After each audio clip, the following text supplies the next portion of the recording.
Okay, so as you can see, I have my top bars on, my side bars, and my front and rear.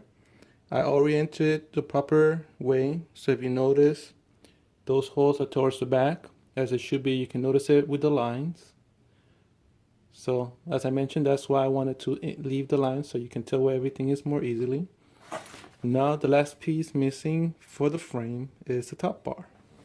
Now the top bar has these two, which are for the corner braces, and these, which are for the bearings. The corner braces are on both sides, and these go to the bottom, the ones that are widest. And then you'll notice on the top on side C, there's two holes. This is where the stepper bracket goes for the feeder for the extruder. So now what I'm going to do, I'm going to assemble this, and I'll be back. You'll notice front to back is pretty sturdy. Side to side is still wobbly because it's missing the center bar. Once this bar is on, this should be sturdy no matter what.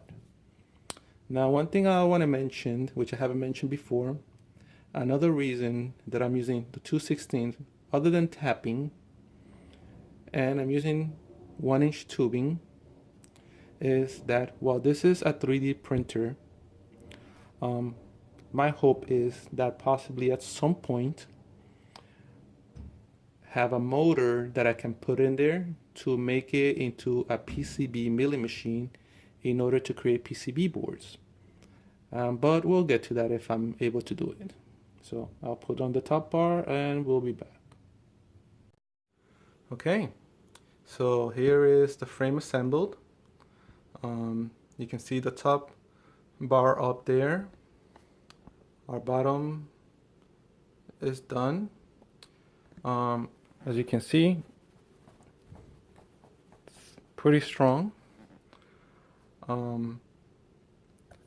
Next, what I'm going to do is I'm going to start mounting the support pieces. For example,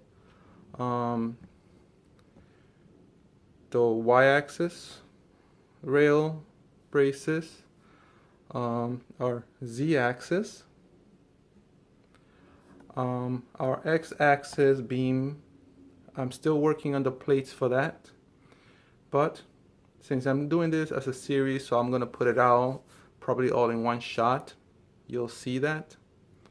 So I'm just going to assemble some of the parts. I'm also going to put on the stepper brackets on the side. So I'll be back once I have some other things put on, and I'll continue this video. Again, this is multi-part, so if you don't want to watch any specific part, just feel free to skip ahead or go backwards and forwards as you feel you want to do this. Hopefully you're finding this useful. If there's anything that I haven't covered that you would like to have seen covered, post it below in the comments and I'll try to cover it, even if it's in a totally separate video. Now, just a note about mounting the Z-axis support brackets. You will need to mount the rail at the same time. You will also need to mount your bearings at the same time, because once you have this in,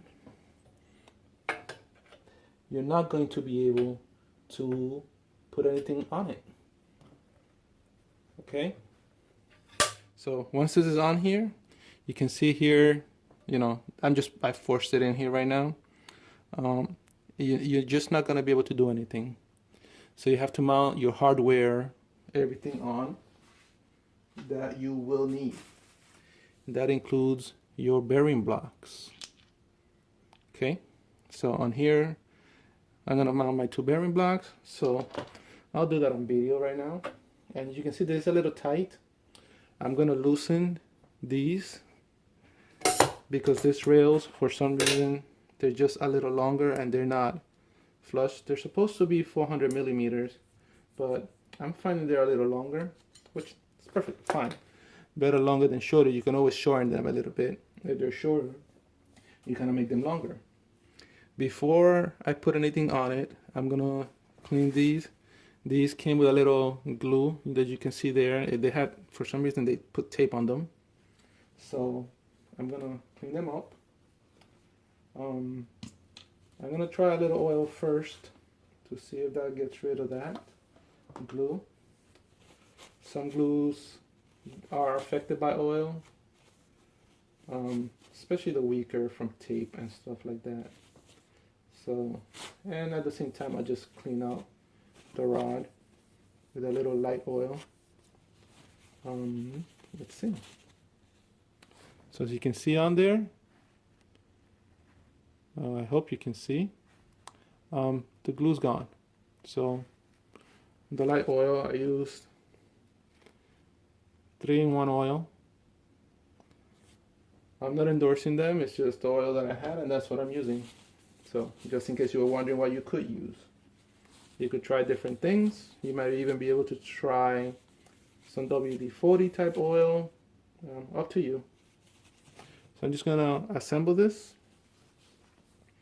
So I'm gonna put in one of my bearing blocks, the other, and you can see this one's a little tight for some reason, so I might add a little more oil to the bar to help lube them up. And then now I'm just gonna mount this together. So be back once I have that done. One thing that you can do if your rods are slightly longer, rather than cutting them, you could always just drill a wider hole here than the rod itself in order to allow it to have some play. That's up to you. If you're going to drill the hole, don't drill it on the bottom one, drill it on the top.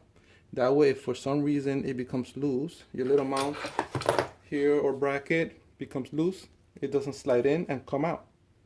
So even if this becomes loose, it will stay in place. It will not slide in. And on top, obviously, it's not going to slide up. So I'm just going to continue assembling this. Now I'm putting my screws here, or my, the part of the screw that I'm going to use to tighten it towards the back. That's just a preference. You don't need to.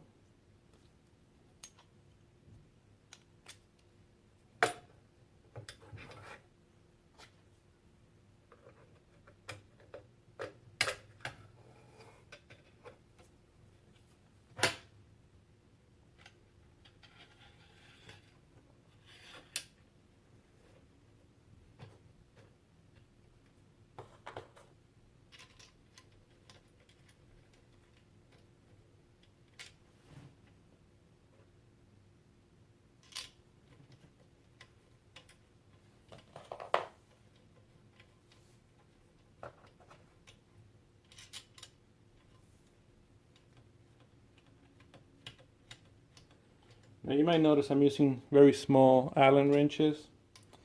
I find that since, I'm dealing with such closeness, the smaller ones are easier to deal with.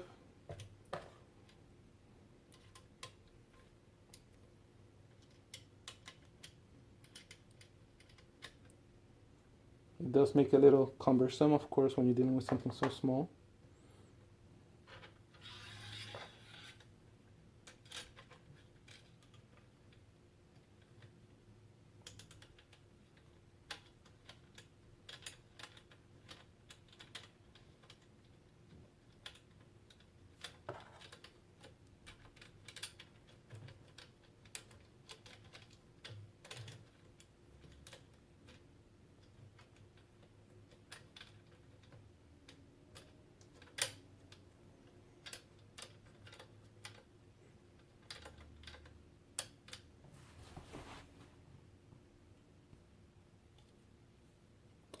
Now, as you can see, I have my top.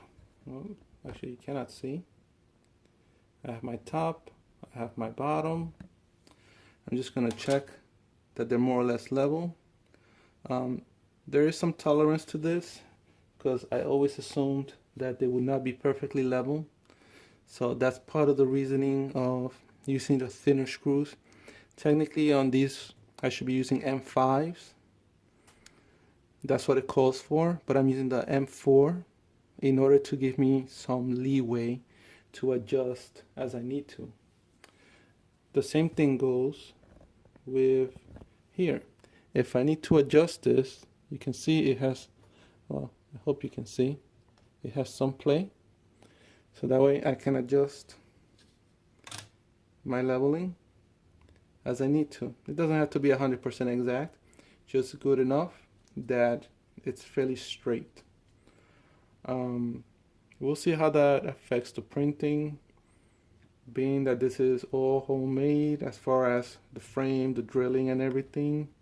I'm obviously going to try to get it as straight as possible, but unless you have a lot of very good machinery or you're super patient and exact, you will not be able to get it 100%. So I will do what I can. I'm going to finish mounting the other side and try to level these out. So as you can see, I have both Z-axis rails installed. Now I will be installing the Y-axis, and as I was assembling these, I realized that I haven't mentioned the dimensions of any of these parts for the most part.